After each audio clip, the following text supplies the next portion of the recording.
Más las implicaciones en lo internacional y lo nacional en el tema de Julian Assange. Ecuador podría tener otro tipo de repercusiones con la justicia de Gran Bretaña y Suecia, a partir de que Suecia le ha planteado un juicio por un tema sexual y no necesariamente por lo político, según su manifestación. Y además Estados Unidos ha dicho que no le persigue como hacker por la sustracción indebida de documentos confidenciales. ¿Qué comentario tiene usted sobre esa posición de la justicia británica y sueca? Miren, no quiero pronunciarme sobre el caso de Julian Assange hasta no acabar todo el análisis que estamos haciendo de las causales del pedido de asilo. Lo que sí, insisto, respetando muchísimo a Inglaterra, Suecia, Estados Unidos, que tomaremos una decisión soberana. Ecuador no va a tener que pedirle permiso a nadie, consultaremos con todos los que sean necesarios, pero no vamos a pedirle permiso a nadie para tomar la decisión soberana de otorgarle o no otorgarle asilo al ciudadano australiano Julian Assange. Pero si el tema es sexual, según dice la justicia sueca, aparte de la posible expatriación hacia los Estados Unidos.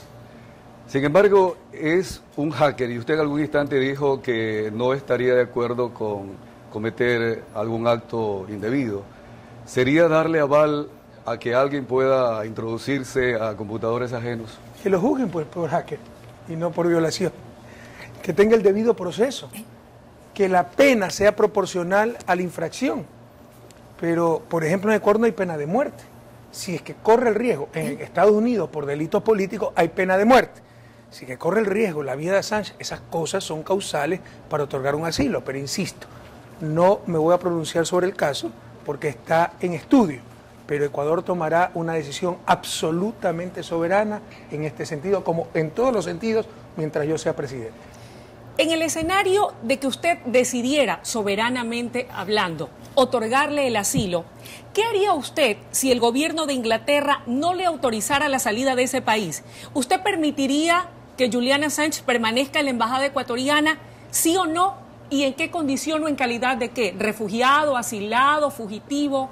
Insisto, mi querida Luisa, no voy a especular sobre especulaciones, no voy a anticipar criterios en el caso de Julian Assange, hasta que después de un estudio pormenorizado, detallado, responsable, extremadamente serio, porque es un caso muy complejo, el Ecuador tome una decisión soberana. ¿No teme repercusiones de alguna naturaleza para el país, presidente, en el escenario de que le concediera a usted el asilo? Bueno, eso equivaldría a que Estados Unidos tema repercusiones porque tiene a los Isaías, porque son prófugos de la justicia.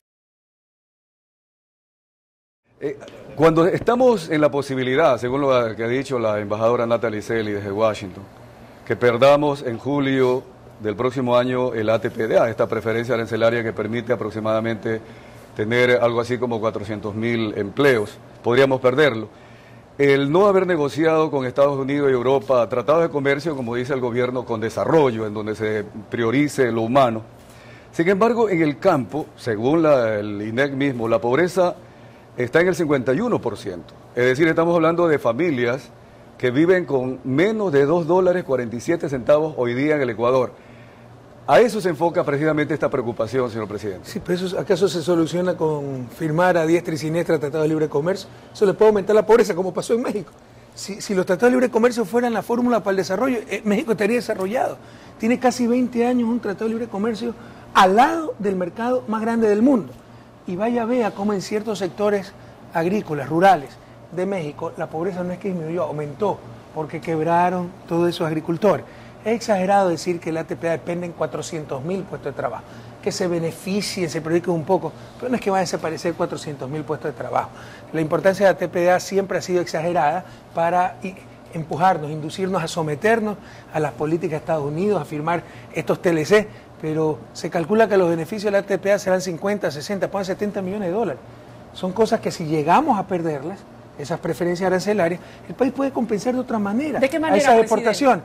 Con créditos tributarios, mejoras en productividad, por ejemplo, Flores. Siempre se habla de firmar tratado de libre comercio para ser competitivos con Colombia, y ni siquiera tienen riesgo. Y si no tienen riesgo, entonces se encarece por el proceso de producción. Siempre van por lo más fácil, firmas de documentos, etcétera, porque ellos se benefician, pero no ven quiénes se perjudican. Si la política económica fuera solo beneficios, sería facilísimo.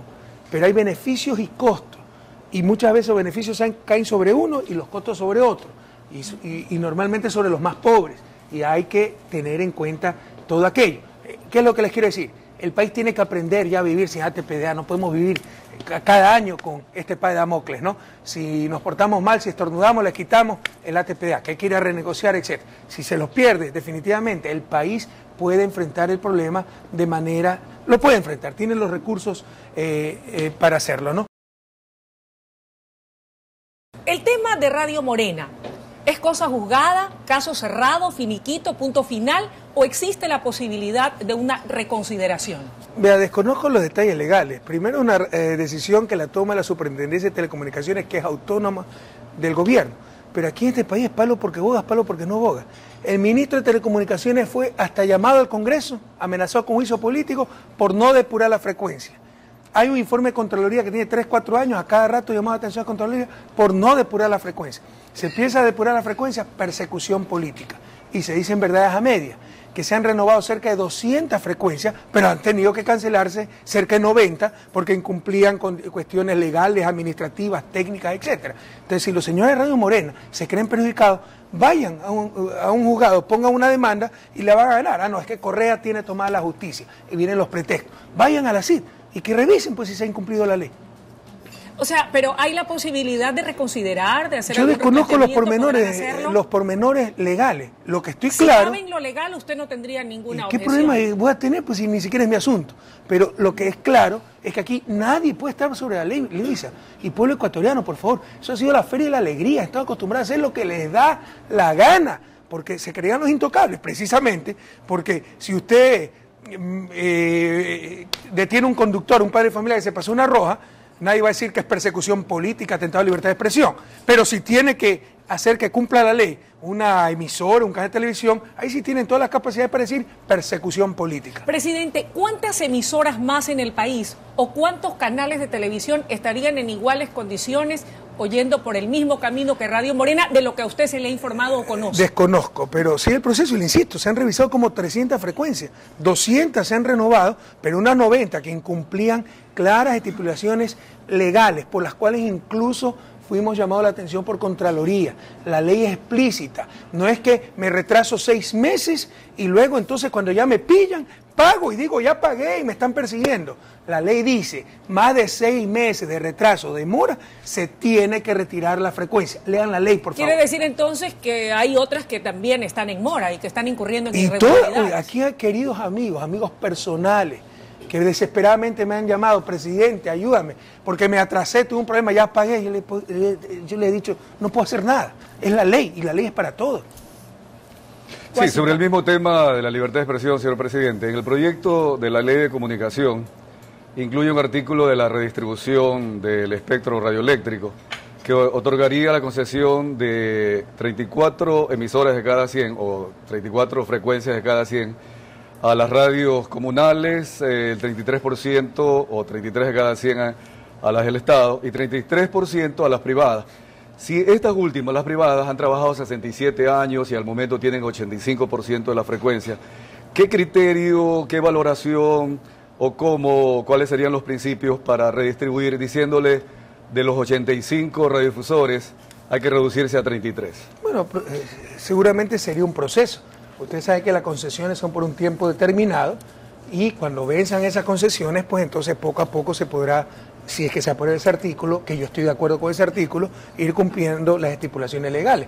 Pero no es que se va a aprobar el artículo de distribución paritaria de frecuencia entre el sector no lucrativo, sector público y sector privado con fines de lucro, y mañana cancelamos la frecuencia para repartirla de esa forma. No, pues habrá que esperar poco a poco que acaben los periodos de concesión y ahí entonces, si es que hay una mayor proporción de frecuencia en manos mercantilistas privadas, se cancela ya no se renueva esa frecuencia con todo el derecho del Estado, porque es un bien público la frecuencia y el espectro radioeléctrico, y se lo dará el sector público al sector comunitario sin fines de lucro en función de... Es decir, únicamente el requisito sería que concluya el periodo. O sea, su pregunta creo que va en el sentido de que si ahorita es 85%, hay 85% de frecuencias en manos privadas y la ley dice que máximo 33%, se aprueba la ley y hay que quitar frecuencias. No, eso no va a pasar. Habrá que esperar que fenezca el periodo de concesión. Pero ahí hay un tema, señor presidente. Hay radios que tienen 20, 30, 40, 60 años en el aire. Si termina el contrato, de aquí a 4, 5, 10 años, significaría que esto desaparece. Le insisto, hay que ver cómo se hace la transición, pero también hay que tener en claro que esa radio que puede tener 60, 65, 70 años, está utilizando un bien público. ¿Y por qué ese bien público tiene que estar en manos privadas?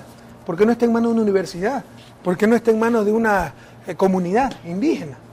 Entonces es un bien público. ¿Por qué tenemos que dársela en forma privilegiada a un negocio privado? También hay que tomar en cuenta esa visión. Pero es malo tener un negocio privado y a través de ese, ¿por qué no poder comunicar, presidente? La discusión... Si se lo hace de manera respetuosa y tratando de informar o orientar al gran colectivo. Esta discusión, no nos confundamos, va más allá de eso. Pero si me preguntan mi criterio, sí, yo sí creo que es malo. Creo que es una contradicción. Negocios privados con fines de lucro, proveyendo no solo un bien público, un derecho. Imagínense ustedes jueces privados proveyendo el derecho de justicia. Todo el mundo se escandalizaría. Algo similar es en el ámbito de la comunicación, o la comunicación no es un derecho. Y derecho es fundamental para mantener el tejido social, etcétera, lo que una sociedad cree, la influencia que tiene en la cultura, en los valores. Y eso está en manos privadas. Y por definición, cuando se anteponga el interés público al fin del lucro, por definición, ¿qué es lo que va a tener supremacía en una visión de negocio? El fin del lucro. ¿Y cuando yo creo que ahí está la esencia del problema de la comunicación en nuestro tiempo. ¿Mitigado de qué forma? Lo que usted ha dicho, con la democratización de los medios de comunicación privados. Pero aquí normalmente pertenecen a familias y el hijo, por bobo que sea, hereda el medio. ¿Mitigado cómo? Con la ética, con el profesionalismo. Y RTS tiene mucha ética y mucho profesionalismo. Pero usted no me puede decir que otros canales tienen esa ética y ese profesionalismo. Y es un peligro para la sociedad esa clase de negocios con fines de lucro, sin ética ni profesionalismo. Entonces yo creo que el problema, más allá de la coyuntura de que un canal sea bueno, un canal sea malo, es eso. Negocios privados con fines de lucro proveyendo un derecho. Es como jueces privados que estuvieran administrando justicia. Presidente, ¿qué ocurre en cambio cuando los medios de comunicación están registrados por el Estado? Ahí sí son totalmente democráticos o son buenos. Le digo porque si ya sea que estén absolutamente en manos privadas o absolutamente en manos del Estado, no abarcaría ese concepto de democratización que nadie ha dicho señala. Nadie ha dicho que la solución, que los medios privados públicos son la solución a todos los males, pero yo sí creo que hay menos riesgo. Ya no está ese conflicto latente entre el interés público y el interés privado, el fin de lucro. ¿Cómo buscar usted un punto de equilibrio, con medios presidente? públicos, si es que de repente un gobierno abusivamente tiene injerencia en un medio público que no es gubernamental, es del país, es del público, usted puede sancionar a ese gobierno cada 4 años en elecciones. ¿Cómo sanciona un medio privado que lo engañó? Y veamos la experiencia. De hecho, en Europa la televisión nació pública. Veamos las cadenas públicas y compare con las cadenas privadas. Veamos BBC de Londres, tremenda cadena. Veamos TV5 en Francia. Y por el contrario, vea una cadena privada como CNN y vea la propaganda solayada que hace en función del capitalismo y los intereses empresariales. En el evento de que canales de televisión y de radios sean de alguna forma no renovadas su frecuencia, significaría dejar una inversión en estructura y en equipos sin utilización. ¿El gobierno ha considerado esto? Pero Washington, todo eso está planificado. Usted es radiodifusor, ¿cuánto es el tiempo de concesión? 10 años, de acuerdo a la actual radiodifusión. De acuerdo a la actual resolución, 10 años. Todo eso está estimado en función de que la inversión pueda ser recuperada.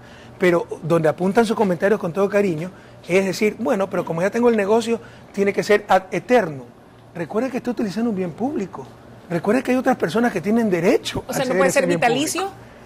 Claro, de por o sea, vida podría en principio con renovaciones, etcétera. Ya. Pero si todo está concentrado en ciertos grupos, si todo está concentrado en el sector con fines de lucro, ¿por qué tiene que renovarse ad eternum esa frecuencia? Que es un bien público, usted tiene derecho a acceder a esa frecuencia. Los indígenas tienen derecho, las universidades tienen derecho, el municipio del Cantón Tres Postes tiene derecho. Entonces, como ya yo llegué primero con fines de lucro a utilizar esa frecuencia, que es un bien público, el Estado tiene la obligación de renovármela. Yo no estoy de acuerdo con esa visión.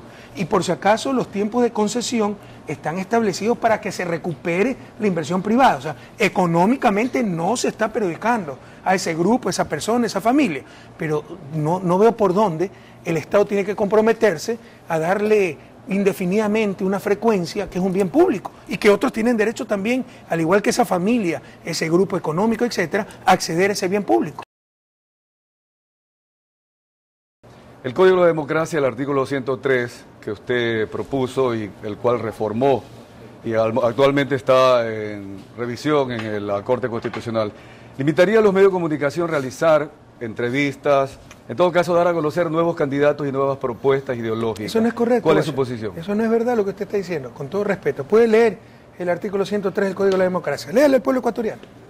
Bueno, yo lo tengo y dice, sí, los medios de comunicación social se abstendrán de hacer promoción directa o indirecta, ya sea a través de reportajes especiales o cualquier otra forma de mensaje que tiende a incidir a favor o en contra de determinado candidato, postulado, opiniones, preferencias electorales o tesis políticas. ¿Y a quién dice que no se puede presentar nuevos candidatos? ¿Dónde dice, como falsamente han tratado de hacer creer ciertos medios, que se prohíben las entrevistas? Lo que se quiere evitar, que es lo más antidemocrático que existe, es que alguien por haber tenido dinero para tener una imprenta o un canal, sea el gran elector pues en democracia. El gran elector es el pueblo, en este caso el pueblo ecuatoriano. Mire lo que acaba de pasar en un país que no quiero nombrar, muy amigo, donde hay grandes denuncias de cómo el candidato ganador fue el candidato de una gran cadena televisiva. Queremos que eso siga pasando en nuestros países. Entonces lo que tratamos es que las reglas sean justas, que haya igualdad de oportunidades, que no en forma descarada, como han estado acostumbrados a hacer ciertos canales de televisión y ciertos periódicos, tal candidato que me cae mal porque atenta contra mis intereses, que financiado por la FARC, de los carteles de narcotráfico, populista y querido. El otro, un arcángel, ¿no? San Gabriel es un turro al lado de él. Entonces, esas cosas no son democráticas. Eso es lo que se quiere evitar. Se quiere inaugurar la ética, se quiere inaugurar la verdadera democracia, que los electores sean los ciudadanos, no Diario del Universo, no Teleamazonas, no Ecuavisa. Y eso es bueno para la democracia. Es malo para los bolsillos de esa gente, porque pierden el poder. Pero en esta frase, señor presidente, que podría ser ambigua o quizás generalista, ¿no? O cualquier otra forma de mensaje. Usted sabe que el mensaje puede ser una fotografía, bueno, perfecto. Puede ser si hay un ángulo. Maravilloso, si hay alguna ambigüedad, discutámoslo y que se establezca en el reglamento. Hay posibilidades. Pero agarrándose de esos detalles, esos formalismos, quieren bajarse el artículo. No nos engañemos. Lo que quieren es continuar ellos poniendo el alcalde, el asambleísta, el presidente y de esa manera continuar manejando este país. Pero este detalle entonces sí se lo puede discutir. Pero por supuesto. Y eso, de aquí viene un reglamento. Y el reglamento puede ser debatido, puede haber aporte de todos los sectores. Pero no se engañe, pueblo ecuatoriano. Lo que quieren ciertos medios es seguir teniendo patente de corso para descaradamente inmiscuirse en la campaña electoral. Y eso no es democrático, eso no es ético, eso no es moral.